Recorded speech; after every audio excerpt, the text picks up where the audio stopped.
Köszöntök mindenkit szeretettel!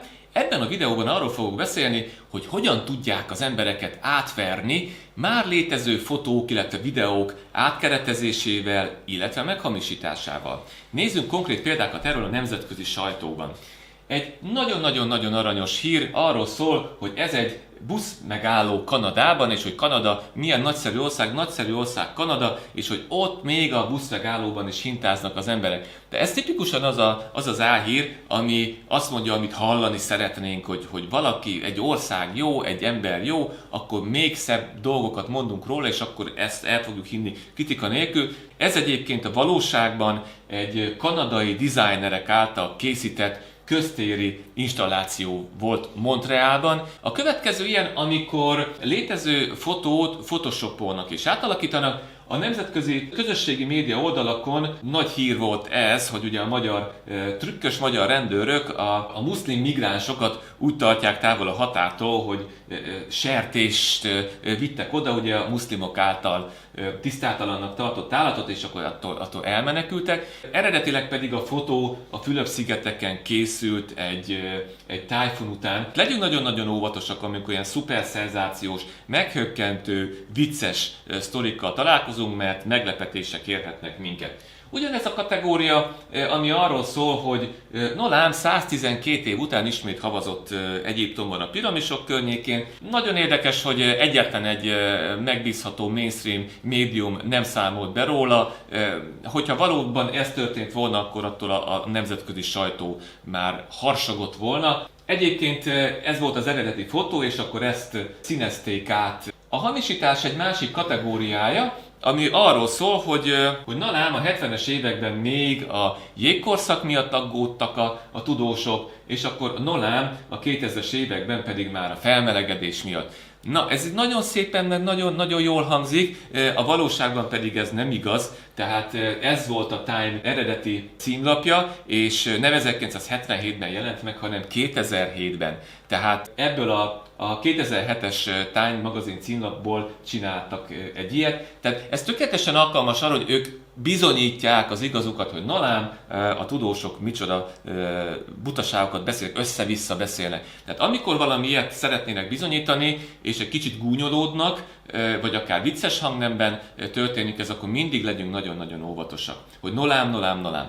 Ugyanez a kategória, ami arról szól, hogy a klíma tüntetők micsoda hatalmas szemetet hagytak maguk után, lám környezetvédelem témájában tüntetnek, egyébként pedig micsoda környezetpusztítást végeztek. Itt már azért árulkodó, hogy ezt az Australian Youth Coal Coalition, tehát szén koalíció osztotta meg, tehát itt azért gyanakodjunk arra, hogy valami nem stimmel, és itt is ugye ez a lám, hogy viselkedtek, meg mit csináltok, tehát amikor ilyen hangvételű posztokat látunk, akkor mindig gyanakodjunk. Itt az történt, hogy létező fotók csak nem ott és nem úgy készültek, ahogy egyébként ők állítják. Ugyanez a kategória, ez is egy ausztrál poszt, tehát hogy a klímaharcosok ugye meg akarják változtatni a világot, egyébként meg mekkora szemetet hagynak maguk után, ennyit a környezetvédelemről, és a probléma az volt, hogy gyakorlatilag az egy másik eseményen készült fotó után maradt ez a borzalmas szemét, tehát semmi közük nem volt a klímaváltozás ellen tüntetőknek, de nagyon-nagyon ügyesen lehetett hangulatot kelteni azzal, hogy azt mondtuk, hogy ezt ők okozták. Tehát a fotó a Hyde Parkban készült, csak egy másik esemény kapcsán. Egy nagyon érdekes dolog, amikor ugye fotókkal, interneten terjedő fotókkal élnek vissza. Ez az érzelemkeltő álhír kategóriájába tartozik. Itt ugye Dani, akinek legalább 3 neve van, és 3 vagy 4 születésnapja, sok álhíroldal élt vissza ezzel a fotóval. Itt például június 6-án volt a születésnapja, Daninak hívják. Román oldalakon is megjelent, akkor április 30-án volt a születésnapja, ott is Daninak hívják. Ugye megosztást kér, érzelmekre ható poszt. Más oldalakon is megjelent, ahol Dávidnak hívják, december 15-én volt a születésnapja, angol nyelvű oldalon megjelent, ahol Dawsonnak hívják, május 12-én volt a születésnapja, tehát legyünk nagyon óvatosak ezekkel az extrém módon megható hírekkel, főleg gyerekekről szóló hírekkel. Másik példa, újabb példa, amikor lejárató gúnyos stílus és egy máshol készült videó vagy fotó átkeretezésével élnek az álhírek készítői. Itt ugye a ukrán háború kapcsán, hogy nolám, Ukrajna propagandájában megjátszott halottakat mutatnak be, akiknek meglebbenti a szél a halott zsáket, és kinyúlnak alóla. Ugye az a fránya szél, ez a gúnyos stílus, ez itt megjelenik, mindig gyanakodjunk, amikor ilyenekkel találkozunk. A videó és a fotó valódi és létező, ez egy tényleg létező videóból van kivágva. Egyetlen probléma van, hogy nem Ukrajnában készült, hanem Bécsben készült évekkel korábban egy klímapolitika elleni tüntetésen. Ott volt az, hogy fújt a szél, csak ez egy ilyen demonstráció volt, és akkor ott tényleg valaki ott megigazította magán ezt a zsákot. Tehát ennyire könnyű az embereket átverni, tehát az emberek előítéleteire építenek egyébként ezek az álhírkészítők, tehát nyilván ez azoknak szól, akik úgy gondolják, hogy lám az ukránok mennyi mindent összecsalnak. Ez azoknak szól, akik ellenzik a klímatüntetők tevékenységét, lám milyen rossz emberek egyébként ilyeneket hagynak maguk után. Tehát nagyon-nagyon óvatosan kell bánni ezekkel a hírekkel, amik a saját előzetes meggyőződéseinkbe tökéletesen beleillenek, ezeket igazolják, mert az álhírek készítői pontosan ezeket használják ki.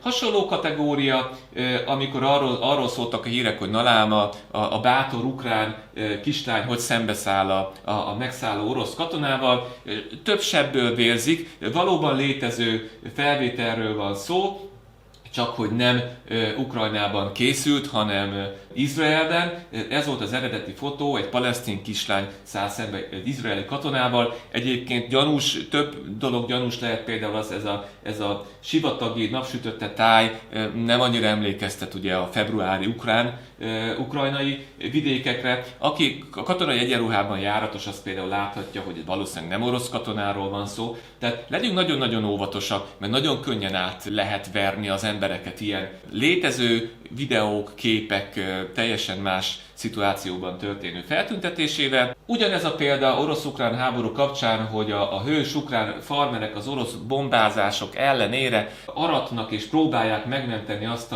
ami lehet.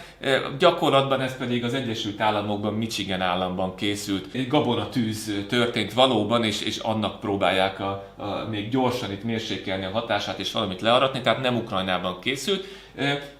De ilyen könnyű ezeket az átveréseket elkészíteni, és bizonyára sok embert meg lehet ezzel vezetni. Átkeretezésre példa, hogy II. Erzsébet királynő elsírja magát az első világháború kitörésének évfordulóján. A fotó valódi, csak nem ezen az alkalmon készült, egy teljesen más alkalmon készült.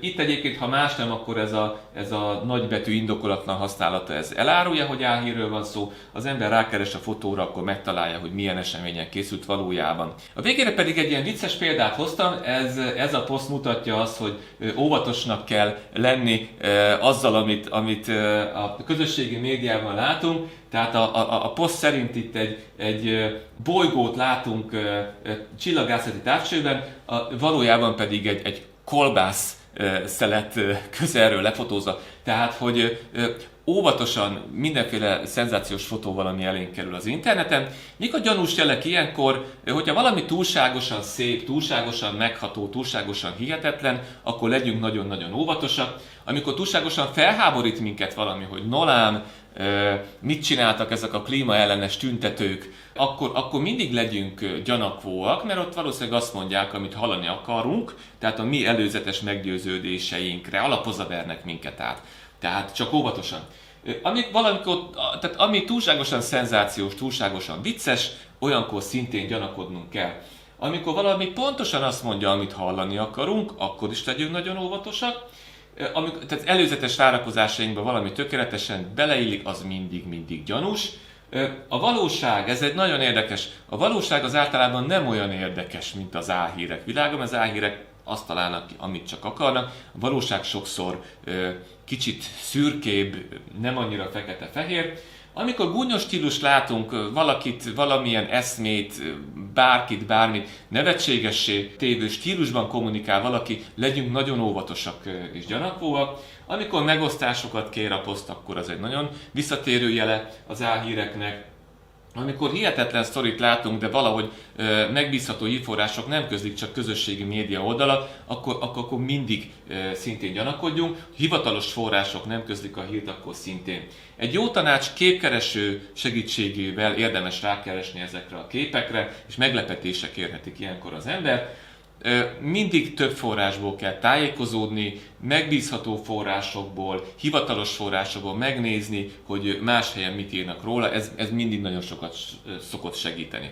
Köszönöm szépen a figyelmet, a következő videókban szintén álhírek jeleiről és felismeréséről lesz majd szó.